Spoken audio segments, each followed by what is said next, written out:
Que hoje a gente vai dar sequência na série Páscoa em Família, e nessa série, hoje especificamente, a gente vai falar sobre o significado da cruz de Cristo, em vários aspectos, em várias esferas, o que significa a cruz de Cristo e por que Deus escolheu dessa forma, porque o Senhor, aprove a Deus em Cristo, na cruz, redimir o homem, na cruz, colocar as coisas em ordem. Por que Ele fez dessa forma? Então a gente vai explanar um pouco sobre isso hoje. A proposta dessa série que nós estamos trabalhando nesses últimos 3 domingos e no domingo que vem, é trazer uma reflexão acerca da Páscoa, uma reflexão que sirva como um balizador para nossas vidas, para as nossas famílias e para as nossas comunidades. E é muito propício a gente trazer essas reflexões no tempo da Quaresma, porque a Quaresma, dentro do calendário cristão, ela é um tempo de reflexão, né? Ela é um tempo onde nós temos a oportunidade de refletir sobre a nossa jornada com Deus, né? Mas eu acredito que a nossa jornada com Deus, ela precisa ser refletida à luz da jornada de Cristo com Deus. Então, a Quaresma, antes de falar da minha e da sua jornada com Deus, ela fala sobre a jornada de Cristo rumo a Jerusalém para cumprir a sua vocação, né? E a gente sabe que essa vocação de Jesus, ela passa pela cruz. Então, por isso, hoje a gente quer falar um pouco sobre esse significado da cruz. Nós cremos que nesse tempo em que nós estamos vivendo, enquanto Quaresma, enquanto os dias que antecedem a Páscoa, é um tempo propício para nós exaltarmos, enfatizarmos o significado da cruz de Cristo, e também por conta dos dias atuais que nós estamos vivendo, né? Nós estamos vivendo dias difíceis, dias singulares, onde muitos de nós estamos sofrendo diretamente os impactos da pandemia, impactos relacionados à saúde, impactos econômicos. Nesse momento nós não estamos conseguindo fazer uma reunião presencial, estando com os irmãos, como é de costume no nosso encontro em família, por conta da pandemia, né? Existem muitas pessoas que estão perdendo os seus entes queridos, os seus familiares, os seus amigos, e tudo isso é um desafio para como nós vamos reagir diante disso. Porque quando existem circunstâncias que causam dor, que causam sofrimento, nós temos a tendência de orar a Deus para que Ele venha intervir e mudar essas circunstâncias. Isso é uma oração lícita, mas nós precisamos reconhecer que nem sempre essa oração ela é respondida. Então, o que fazer quando as circunstâncias não são transformadas em conformidade com as nossas orações a Deus? E nós precisamos entender que, embora o Evangelho não prometa uma mudança circunstancial imediata, o Evangelho, ele fornece todas as instruções para que nós possamos lidar com cada circunstância, assim como Cristo lidou. Então, mais do que ver circunstâncias diferentes na nossa vida, nós precisamos trabalhar, se esforçar para enxergar estas circunstâncias, assim como Cristo enxergou as circunstâncias dolorosas, de sofrimento, de dificuldade, na sua caminhada rumo ao cumprimento da sua vocação. Então, a cruz foi o meio pelo qual Cristo cumpriu a sua vocação, né? Então, nós cremos que enxergar as circunstâncias que estão ao nosso redor, essas circunstâncias difíceis, assim como Cristo enxergou, é um meio, é uma ferramenta para que nós também possamos cumprir a nossa vocação, que é seguir Jesus, que é seguir os passos de Jesus. Por isso eu gostaria de convidar a abrir a sua Bíblia, em Mateus capítulo 16, do verso 21 até o verso 25. Esse texto é um texto muito conhecido por todos nós, é o texto onde Jesus, ele diz que era necessário ir a Jerusalém. Ele diz para os seus discípulos: é necessário que eu vá para Jerusalém, que eu seja entregue na mão dos escribas, dos sacerdotes e dos principais da cidade, que eu morra e que eu ressuscite no último dia, no terceiro dia. Só que imediatamente Pedro ele começa a repreender Jesus, dizendo: mestre, isso não vai acontecer com você, pode ficar tranquilo, vai dar tudo certo. De modo algum isso vai te acontecer. E Jesus, imediatamente, ele repreende Pedro, né? Essa passagem muito conhecida, que é a passagem onde Jesus ele repreende Pedro, dizendo: arreda-te, Satanás, porque você cogita das coisas dos homens e não das coisas de Deus. E logo em seguida, no verso seguinte, Jesus diz: aquele que quiser vir após mim, negue-se a si mesmo, tome a sua cruz e siga-me. Então perceba que Mateus 16, nessa porção, do 21 ao 25, Jesus começa falando da cruz dele, e logo em seguida ele fala da nossa cruz. Então, a forma como nós enxergamos a cruz de Cristo, ela vai definir, ela vai afetar diretamente a forma como nós enxergamos a nossa própria cruz. Por isso, é necessário que nós tenhamos um olhar correto sobre a cruz de Cristo, para que nós possamos ter um olhar correto sobre a nossa própria cruz, né? E hoje é um dia muito especial no calendário cristão, porque hoje é o dia que nós podemos chamar, né, que a tradição cristã chama de Domingo de Ramos. E o Domingo de Ramos, ele vai falar sobre a entrada triunfal de Jesus em Jerusalém, o momento onde ele é saudado como o filho de Davi, como o Messias esperado. E é interessante que nessa última semana onde Jesus entra em Jerusalém, ele entra sabendo que não lhe aguardava um trono, ele entra sabendo que não lhe aguardava uma coroa de ouro, ele já sabia que no lugar de um trono lhe esperava uma cruz, ele já sabia que no lugar de uma coroa de ouro lhe esperava uma coroa de espinhos. Só que mesmo assim, Cristo resolutamente entrou nessa cidade, sabendo que ele aguardava. E isso está em conformidade com o que diz o autor de Hebreus no capítulo 12, onde ele fala, atentamos firmemente, olhando firmemente para o autor e consumador da nossa fé, o qual, em troca da alegria que lhe estava proposta, não fez causa da ignomínia. Então nós precisamos correr com perseverança a carreira que nos está proposta, olhando para Cristo Jesus, ou como diz, né, em 1 Pedro, capítulo 2, verso 21, você pode anotar também, o texto diz que para isso nós somos chamados, porque Cristo também sofreu por nós, deixando-nos um exemplo para que nós sigamos as suas pisadas. Então, é muito importante olhar para a cruz de Cristo, tendo em vista que ela é o modelo pelo qual nós vamos olhar a nossa própria cruz. Então, nesse dia que celebra o Domingo de Ramos, o dia em que Jesus entrou na cidade de Jerusalém, com uma definição resoluta em seu coração de que ele seria crucificado, de que ele iria sofrer, de que ele iria morrer entregue pelos meus e pelos seus pecados, nós precisamos enfatizar o significado da cruz de Cristo, porque às vezes nós não vamos negar a cruz de Cristo no seu aspecto objetivo, mas muitas vezes nós podemos negar a cruz de Cristo quando nós perdemos o senso de significado dessa cruz.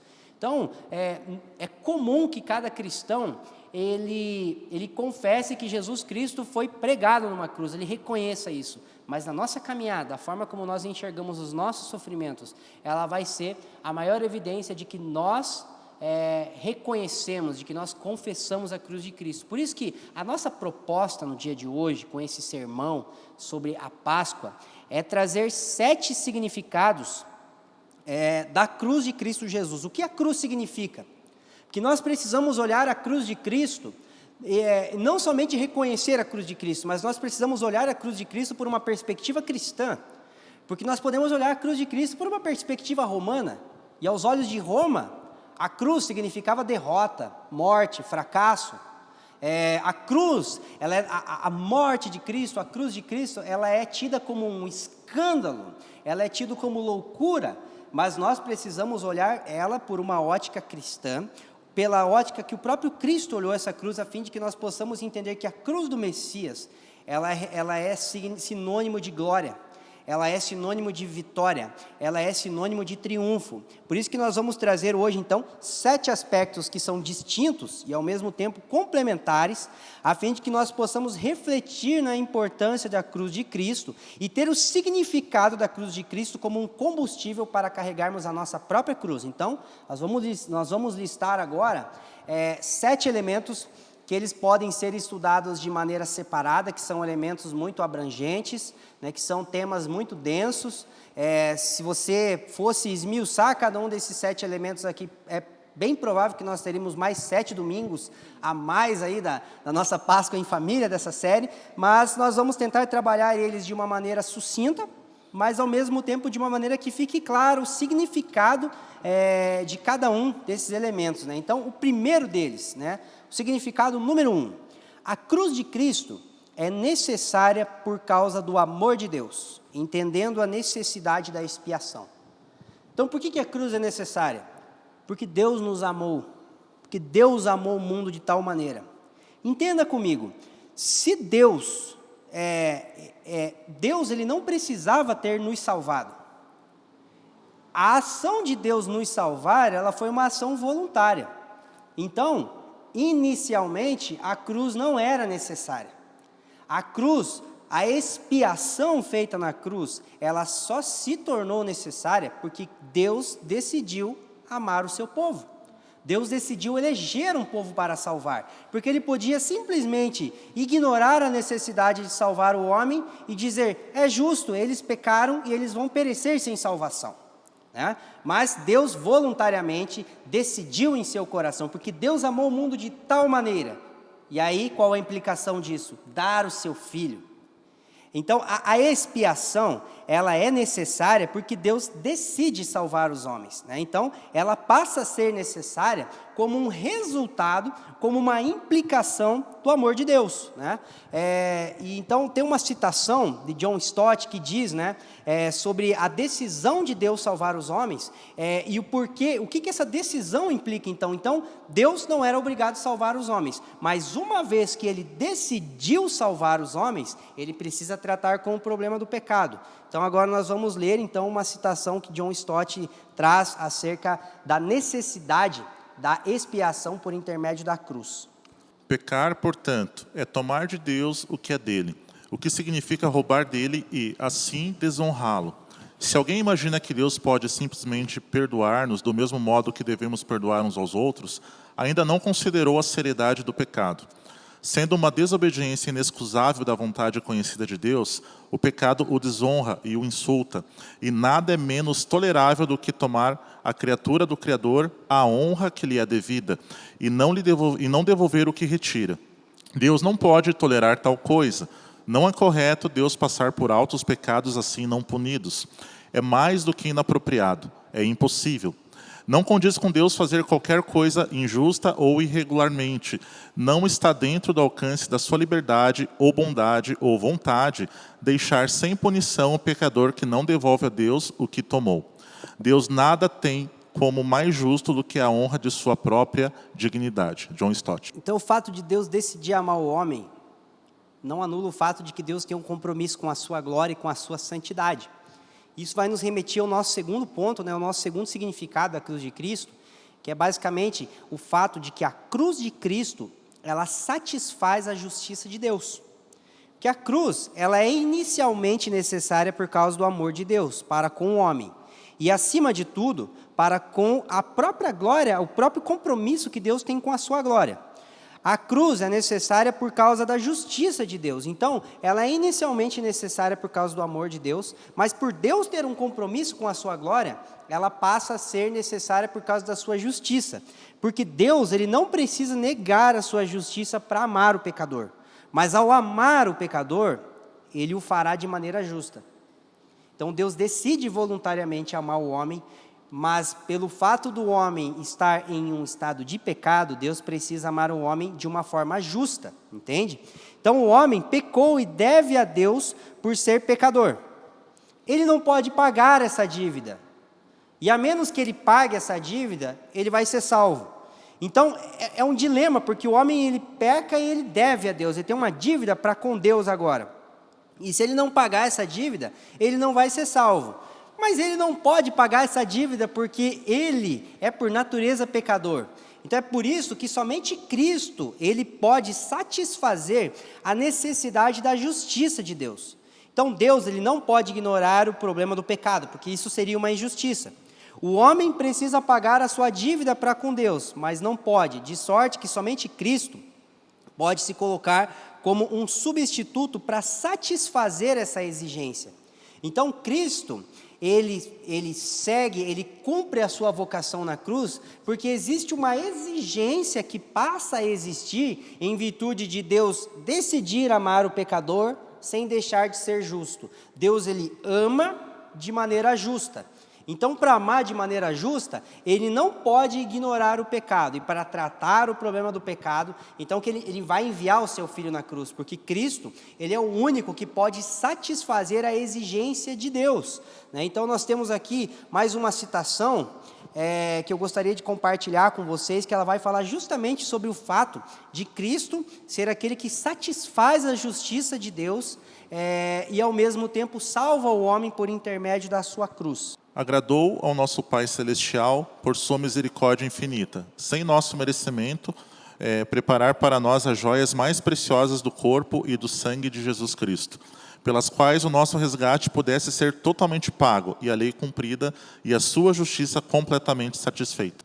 E essa questão que o Felipe estava falando, da questão do homem não conseguir pagar a sua própria dívida, é porque, por natureza, o homem gera dívida. Ele cria as dívidas. Então, o homem, na sua natureza, ele não paga as suas dívidas. Ele fica gerando dívida. E quanto mais o homem existe, quanto mais tempo o homem tem em sua própria vida, na sua vida natural, não o homem regenerado, ele fica girando dívida e isso começa a vir como uma bola de neve por cima dele, por cima do ombro dele, até o momento que o homem diz que ele não consegue mais caminhar, ele não consegue mais fazer isso. Por isso, que talvez um dos maiores equívocos não seja o homem negar a cruz, mas talvez, pensando agora, ele tentar pagar a sua própria dívida, porque foi o que Pedro tentou fazer. Pedro chegou e falou: não, Jesus, isso não vai acontecer com você. Mais ou menos dizendo assim: não, eu não vou deixar acontecer isso com você, porque você não pode morrer para pagar a dívida, não dá, eu preciso que você lute agora. Tanto que no Getsemane, Pedro puxa a espada. Ele fala: agora a gente vai quebrar o pau. Porque ele não entendeu que a dívida estava sobre o ombro dele também, e alguém precisava pagar a dívida. E quem melhor para pagar uma dívida, a gente vai falar isso um pouco mais para frente, do que um homem e não um animal. Né? Porque até então as dívidas eram pagas por um sacrifício animal. E ele era insuficiente. Então, nesse ponto, o homem, por natureza, é gerador de dívida. Ele não consegue pagar a dívida por si próprio, por isso que precisava de um sacrifício por si só excelente, né? Dando sequência a essa palavra, nós vamos então para o terceiro tópico dela, que diz que a cruz de Cristo, ela remove o pecado através da expiação e da propiciação. Dando sequência, então, nós vimos até o momento que a cruz é necessária por causa do amor de Deus, ela é uma manifestação desse amor, e ela também ela satisfaz, como o Felipe falou, então, a justiça de Deus. Nesse terceiro tópico, é importante nós compreendermos, eu queria trazer essa ideia que nós precisamos olhar para a cruz como uma obra completa.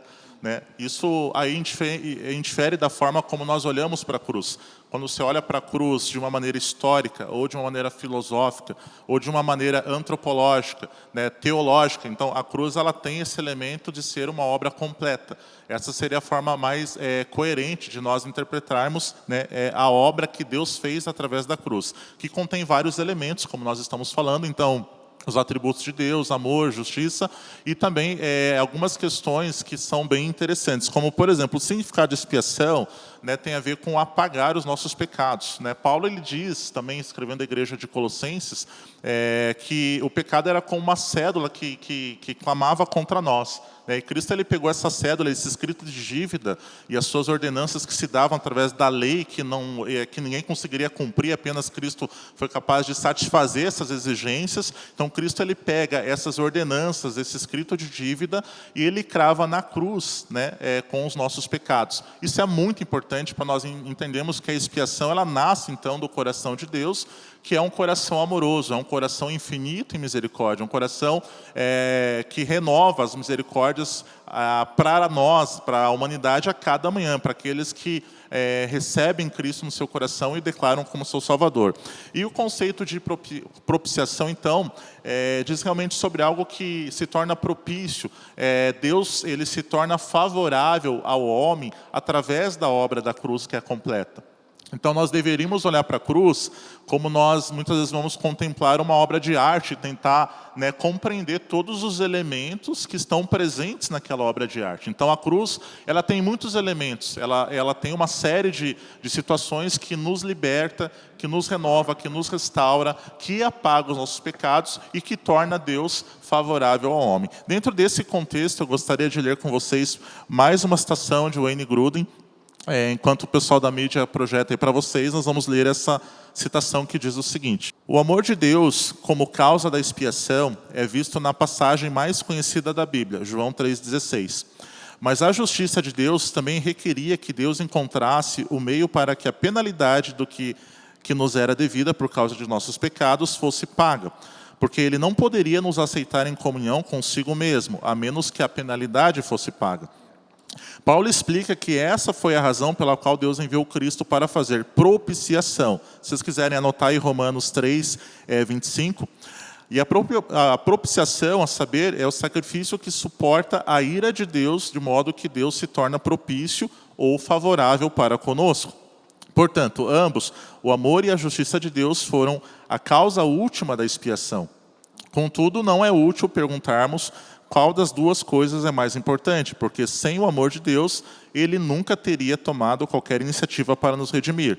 Todavia, sem a justiça de Deus, a exigência específica de que Cristo deveria obter nossa salvação, morrendo pelos nossos pecados, não teria sido satisfeita. Logo, conclui o N. Gruden, que o amor e a justiça de Deus são igualmente importantes. Então, concluindo esse terceiro tópico, é importante nós olharmos para a cruz como essa obra que contém todos os elementos necessários. Elementos que alguns dizem respeito à misericórdia de Deus, como o amor que nós lemos aqui, através do texto de João 3,16. Aliás, nós não lemos, mas você pode estar lendo na sua casa depois. E o elemento da justiça. Então, nós precisamos olhar para a cruz e ter a expressão do nosso dia a dia com equilíbrio, sabendo que a cruz ela é, sim, esse ato amoroso de Deus para conosco, mas ela também é um ato de justiça, que se não tivesse sido realizada, então nós seríamos vítimas da ira de Deus. E eu penso quão terrível isso seria. Então, e nós somos, humanamente nascemos nesse pecado e na condenação, e como vítimas dessa ira, até que nós encontremos, então, a cruz como uma experiência pessoal que se dá através do nosso novo nascimento, da nossa conversão e consequente confissão pública perante os homens e a igreja. Ok? E veja, a cruz de Cristo, ela é tão importante porque às vezes nós ficamos pensando que ela é algo... Por que Deus fez assim, né? Assim, uma coisa tão simbólica, a cruz e tal. E no tópico 4 aqui, para a gente seguir, a gente vai ver por que ela é a estratégia perfeita para que Deus pudesse salvar o homem, mas não somente salvar o homem, mas também tratar o problema do pecado. Porque uma vez que o homem é salvo, mas não está livre do pecado, o pecado outra vez pode tornar ao homem. Mas mesmo esse homem sendo salvo. Então, em Cristo, na cruz de Cristo, o problema do pecado também é resolvido, também é sanado. Tem um texto, que é Isaías 59:16, que o salmista vai dizer assim, que ele falando sobre Deus, e ele fala: viu que não havia ajudador algum, e maravilhou-se, esse maravilhou-se espantou-se, que não houvesse um intercessor, pelo que o seu próprio braço lhe trouxe a salvação, e a sua própria justiça o susteve. Nesse texto fica claro que a salvação não poderia ter sido arquitetada ou projetada de nenhuma outra forma que não fosse o próprio Deus. Então, o homem devia. Não era um animal que devia, não eram os anjos que deviam, era o homem que devia. Então, o homem precisava pagar. O devedor dessa dívida era o próprio homem. Então, nesse ponto, você pensa, mas então como que o homem ia pagar uma dívida na qual ele não tem capacidade de pagar uma dívida? Por isso que Deus manda o seu Filho como homem, mas também 100% Deus. Porque se Jesus fosse apenas 100% homem, ele não conseguiria pagar a dívida, porque sendo 100% homem apenas, ele também seria pecador, e estaria encerrado em pecado. Mas quando Deus manda o seu Filho, Jesus como Deus, e como homem em carne para poder resolver o problema do pecado, ele resolve a salvação e elimina o problema do pecado. Porque em Jesus a dívida do pecado é paga, porque o salário do pecado é a morte. Então quando Jesus morre, Jesus paga a dívida do pecado, paga essa cédula que Paulo fala.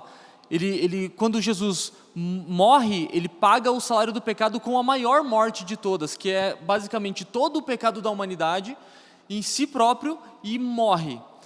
Quando Jesus morre e fica 3 dias morto, ele está pagando o salário do pecado. Então ele está encerrando o pecado. E ao ressurgir, Jesus elimina outro problema, que é a morte. Então agora a morte também não tem mais poder sobre o homem. Então ele elimina o poder do pecado contra o homem e elimina o poder da morte contra o homem. E aí, nesse ponto, nós temos uma citação de Anselmo, que é a citação número 4. Não há ninguém que pode trazer satisfação a não ser o próprio Deus. Mas ninguém pode fazer a não ser o homem de outra forma, o homem não oferece satisfação. Portanto, é necessário que alguém que seja Deus-homem o faça. Um ser que é Deus e não homem, homem e não Deus. Ou uma mistura perfeita de ambos, e portanto, nem homem, nem Deus se qualificaria. É preciso que a mesma pessoa que fará satisfação seja perfeitamente Deus e perfeitamente homem, uma vez que ninguém pode fazê-la a menos que seja perfeitamente homem. Ele foi e é uma pessoa singular, visto que nele o Deus, Verbo e o homem se encontraram. Anselmo, arcebispo de Cantuária, 1903. Então, Cristo sendo mediador, ele é o alvo. Então, a ira de Deus estava contra nós.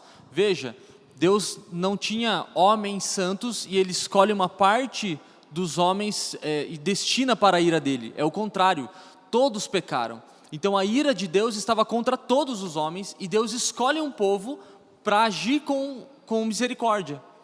Porque ele precisa agir com justiça e misericórdia, como o Felipe estava falando aqui. Então Deus desvia a ira dele do homem e destina toda a sua ira para Jesus. Por isso que não há salvação no homem. É impossível do homem se salvar, visto que o homem está condenado no pecado. Porém, em Cristo, todos somos regenerados, nós somos formados uma nova criatura em Cristo. Aqueles que morrem para si mesmos, negam a sua própria cruz e se tornam semelhantes a Jesus no aspecto de que agora não existe mais condenação para quem está em Cristo, que é o que Paulo fala em Romanos. É muito difícil você não se maravilhar com o significado da cruz, e aí você começa a entender por que Jesus ele entra em Jerusalém de forma tão resoluta, por que ele não deixa nem os discípulos dele impedir. Então, até um discípulo tentando impedir Jesus de ir para Jerusalém era chamado de diabo, de Satanás. Tamanha a resolução no coração de Cristo, porque tudo isso que a gente está compartilhando agora, né, Jesus já sabia. Ele desenhou esse plano junto com Deus na eternidade, né? Então você pode perceber que a gente está usando várias citações, né? Nós temos esse costume de voar nos ombros de gigantes, de trazer o Wayne Grudem, John Stott, Tim Keller, N.T. Wright e outros irmãos para pregar conosco, porque você percebe que esses conceitos, eles são conceitos que por outros grandes homens de Deus, homens na igreja contemporânea e na igreja histórica, que eles perceberam isso. Então, são coisas que a gente precisa reivindicar, né? Não se trata de você trazer uma nova revelação, mas se trata de você reivindicar o significado daquilo que já fora revelado. Então, até então, né, dentro desse significado da cruz de Cristo, nós vimos brevemente que a razão da expiação é o amor voluntário de Deus. Mas por esse amor voluntário ser oriundo de um Deus justo, é necessário que haja uma satisfação da exigência que o pecado traz, e essa satisfação da exigência do pecado contra a santidade de Deus, ela só pode ser feita por meio de Jesus Cristo, né? E nós vemos que essa expiação, ela traz... esse sacrifício de Jesus, ele traz expiação, ou seja, o nosso escrito de dívida é cancelado, e o Deus que era contra nós, o Deus que a única coisa que ele tinha para nós era ira e desprezo, por conta de sermos pecadores, e o apóstolo Paulo diz em Romanos 5, que nós éramos inimigos de Deus, agora Deus é por nós, como diz o próprio apóstolo Paulo no livro de Romanos, e esse plano, ele é feito por alguém que precisava ser um homem para pagar a dívida, mas somente Deus podia pagar essa dívida. Então, Cristo, o Verbo, se faz carne, né? Um Deus homem, uma pessoa singular, a única pessoa do universo capaz de pagar a dívida, que é o Deus encarnado, né? Então, agora nós vamos ver, nesses últimos 3 significados, nesses últimos 3 aspectos, o fruto da justificação, né? Quais são os frutos da justificação em Cristo Jesus? Quais são os frutos da cruz? E o primeiro fruto dela, que nós podemos mencionar, é a união com Cristo. Ou seja, a cruz de Cristo nos une com Cristo e nos reúne com Deus. Esse é o duplo impacto da nossa união com Cristo. Então, a nossa união com Cristo, ela só ocorre por meio da cruz. É nela que nós somos perdoados, é nela que nós somos redimidos e é nela que nós somos reconciliados com Deus. Cristo ele leva sobre si o nosso pecado, a fim de que a nossa inimizade contra Deus seja desfeita. E enfim, conforme diz Romanos capítulo 5, verso 1, você pode estar acompanhando esse texto também, nós temos paz com Deus, na medida em que nós somos justificados pela fé em Cristo Jesus. Então, a justificação pela fé, ela traz paz com Deus. Então, nós éramos inimigos e agora nós desfrutamos de paz. E é muito importante a gente pensar que essa união com Cristo, ela promove a nossa reunião com Deus. Porque o homem, ele nunca foi criado para estar alheio de Deus, para estar separado de Deus. E antes do pecado, o homem, ele estava unido com Deus. Tá? Então, na nossa união com Cristo, nós somos reunidos com Deus. E essa união com Cristo, ela pode ser vista por pelo menos duas perspectivas diferentes, que é a que eu gostaria de enfatizar. A primeira perspectiva da nossa união com Cristo, ela pode se dar por meio da identificação. Me identifico com Cristo na sua morte, me identifico com Cristo na sua ressurreição e me identifico com Cristo na sua imagem. Então, a morte e ressurreição são os meios pelos quais nós nos identificamos com Cristo, né? No momento da nossa conversão, no momento da regeneração imediata, do novo nascimento.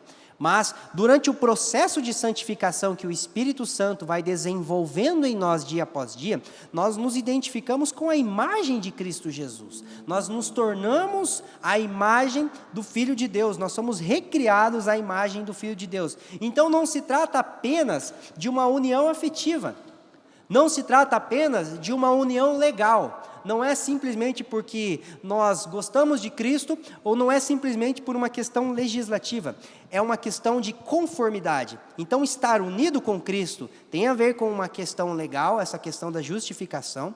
Estar unido com Cristo tem a ver com uma questão afetiva, das nossas afeições agora serem direcionadas para amarmos a Jesus, mas ela, antes de tudo, está relacionada ao partilhar da vida de Cristo em nós, na medida em que Cristo vive para Deus através de nós, na medida em que a imagem de Cristo Jesus é formada em nós. Então, primeiro aspecto da nossa união com Cristo, a identificação, ou seja, o partilhar da vida de Cristo em nós. E o segundo aspecto é a comunhão.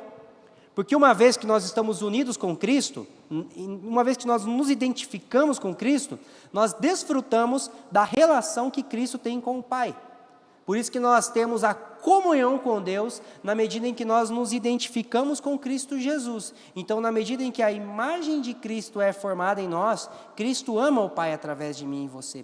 Cristo adora a Deus através da igreja, Cristo serve a Deus através da igreja, Cristo vive para Deus através da igreja. Então, a relação que Cristo tem com o Pai é compartilhada com a igreja na medida em que Ele é amoldado, na medida em que Ele é...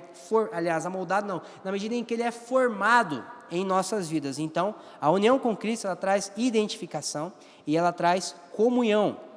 O sexto aspecto, né, é que Cristo, desses frutos da justificação, o sexto aspecto é que Cristo possibilita a redenção pessoal, ou melhor dizendo, a regeneração do crente, né?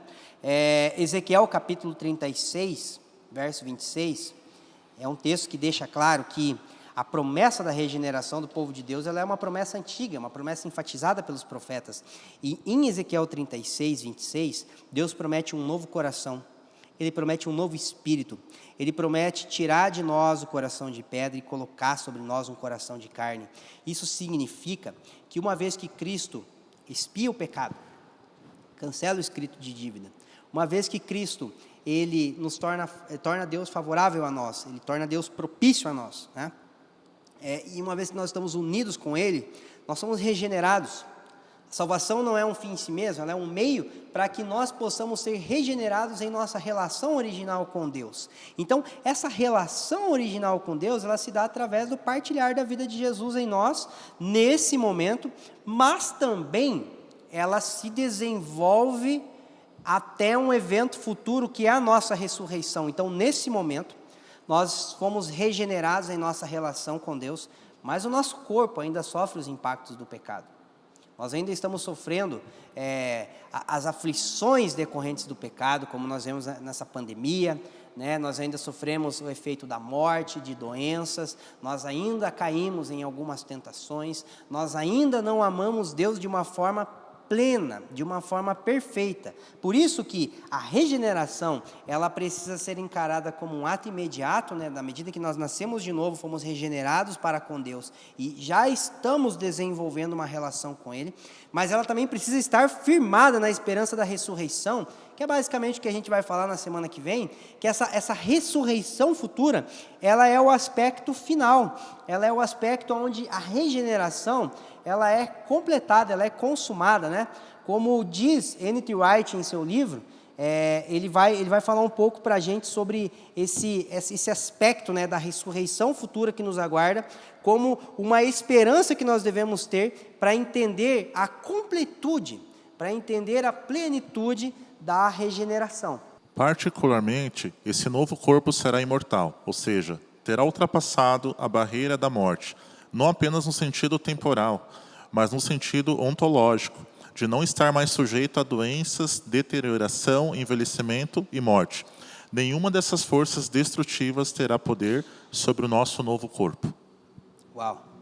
Então, é essa esperança que nós precisamos ter em mente. Da mesma forma que o Espírito Santo, que é o selo do Espírito, né, o penhor do Espírito que está sobre nós, ele já nos regenerou para uma nova vida, esse mesmo Espírito nos garante que nós vamos partilhar dessa redenção futura, que é a redenção dos nossos corpos, onde nós não vamos mais sofrer os efeitos do pecado e da morte, e aonde nós vamos ser completamente transformados para amar a Deus com todas as nossas capacidades, com todos os nossos potenciais. Então, a cruz de Cristo, ela regenera a vida do cristão. A cruz de Cristo, ela redime o povo de Deus, mas, como o William falou, ela é uma cruz completa. Ela é uma cruz que ela tem um significado completo, ela tem um impacto completo, ela não redime apenas o crente, mas ela redime todo o cosmos, né? Então, esse é o nosso último aspecto que nós gostaríamos de enfatizar nessa noite, que a cruz de Cristo, ela possibilita a redenção cósmica, ou seja, a redenção do universo. Conforme está em 2 Pedro, capítulo 3, verso 13, o apóstolo Pedro diz que, segundo a sua promessa, nós esperamos novos céus e nova terra, nos quais habita a justiça. Então, qual é a esperança do cristão com o retorno de Jesus? Novos corpos, a redenção pessoal consumada, novos céus e nova terra, a redenção cósmica consumada, ou seja, a redenção, ela começa a desenvolver a sua eficácia no homem, mas não se detém nele. Cristo remove o pecado do homem mediante a expiação e remove os efeitos do pecado humano na criação mediante a restauração de todas as coisas. De sorte que a transformação cósmica tão esperada por nós é uma esperança concreta, pois da mesma forma que Cristo soberanamente iniciou o processo de redenção ou regeneração no homem em sua primeira vinda, ele iniciará o processo de regeneração da criação em seu retorno, como diz N.T. Wright em seu livro Surpreendido pela Esperança. Virá um tempo que pode começar a qualquer momento, em que o mundo passará por uma grande renovação, prenunciada pela Páscoa. Jesus estará presente pessoalmente e será o agente e modelo de transformação que ocorrerá no mundo inteiro, e também nos crentes. Eu não vou explicar essa citação, porque senão vou dar um spoiler da semana que vem, mas eu queria que você ficasse a semana inteira pensando nessa primeira frase dessa citação. Virá um tempo que pode começar a qualquer momento. Veja bem o que ele diz agora. Em que o mundo passará por uma grande renovação, prenunciada pela Páscoa. O que a Páscoa tem a ver com nova criação? O que a Páscoa tem a ver com a renovação do mundo todo, gente? Né? Isso aqui não é para causar suspense, mas é porque a gente precisa pensar que a Páscoa ela tem um significado muito maior do que nós podemos imaginar. A cruz de Cristo, ela tem um significado muito maior do que nós podemos imaginar. Então, nós fizemos questão de terminar esses 7 significados com o aspecto da restauração e da redenção cósmica, porque no início eu falei que às vezes nós somos tentados a querer uma mudança circunstancial imediata. E às vezes essa mudança circunstancial ela não acontece. Só que nós não erramos em pedir para que Deus mude as circunstâncias. Nós erramos em não compreender que Deus vai mudar as circunstâncias no tempo dele. Então virá um tempo sobre toda a terra em que toda circunstância oriunda do pecado, da morte e do diabo, ela será removida. E todas as nossas orações, elas serão atendidas. Essa é uma esperança futura, onde os nossos corpos não sofrerão mais efeitos do pecado e da morte do diabo, e aonde o mundo em que nós vivemos, ele não sofrerá mais os efeitos do nosso pecado, da nossa corrupção. Só que até que isso aconteça, até que essa esperança futura se consume, nós precisamos atentar para o que a cruz de Cristo significa, a fim de que nós possamos carregar a nossa. Então, nós cremos que quando nós pensamos no calendário cristão, quando nós pensamos na quaresma como um tempo de reflexão, é como se nós tivéssemos a oportunidade de voltar ao tempo há 2000 anos atrás, e hoje, Jesus entrou em Jerusalém, no domingo de Ramos, na sua entrada triunfal, e eu, o William, o Lucas, as nossas esposas, os nossos filhos, as nossas famílias, você que está aí do outro lado, você entrou com Jesus a Jerusalém também. E você entrou com Jesus porque você é um discípulo dele. E ele está indo para onde? Ele está indo para o Getsemane, clamar ao Pai para que ele lhe dê graça, para o monte que lhe aguarda no último dia, o Monte Gólgota, o monte da crucificação, o monte aonde ele vai entregar a sua vida como um filho de Deus convém entregar. Só que eu e você, nós precisamos não apenas aceitar a cruz de Cristo como se ela fosse uma obrigação. Nós precisamos aceitar a cruz de Cristo com o mesmo sentimento que Cristo aceitou. Nós precisamos enxergar a cruz de Cristo, ou melhor dizendo, enxergar a nossa cruz com a mesma motivação que ele enxergou a dele. Então, essa breve explanação desses poucos significados, né? Nós escolhemos 7 de centenas de significados que nós poderíamos trazer acerca da cruz de Cristo, mas que esses significados eles possam ser um combustível para que você carregue a sua cruz, porque dentro de um calendário cíclico, né? Dentro de uma liturgia cristã, hoje nós estamos falando sobre a cruz, nós estamos falando sobre Jesus entrando para a sua última semana, que seria uma semana de dor, de morte, de sofrimento. Mas semana que vem a gente vai falar sobre ressurreição. Semana que vem a gente vai falar sobre o triunfo. A cruz que vence o pecado, né? Jesus vence o pecado através da morte, mas ele vence a morte através da ressurreição. Então, hoje nós estamos falando da cruz como um elemento cheio de significado que nos motiva a carregar a nossa cruz. Mas semana que vem nós vamos ter a oportunidade de falar sobre o impacto de Cristo ter perseverado até o fim. O fruto disso, que foi a ressurreição que o Pai promoveu sobre ele.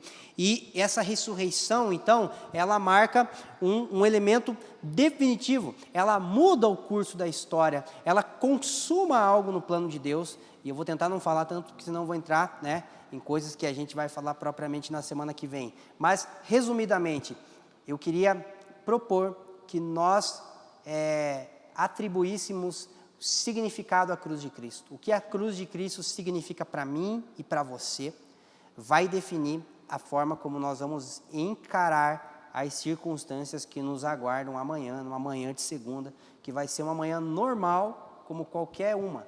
Vai ser uma manhã abençoada por Deus, mas vai ser uma manhã onde todas as manhãs nós encaramos as mesmas circunstâncias. Mas não significa que você precisa acordar amanhã buscando uma segunda-feira diferente. Você pode enxergar essa segunda-feira por uma ótica diferente.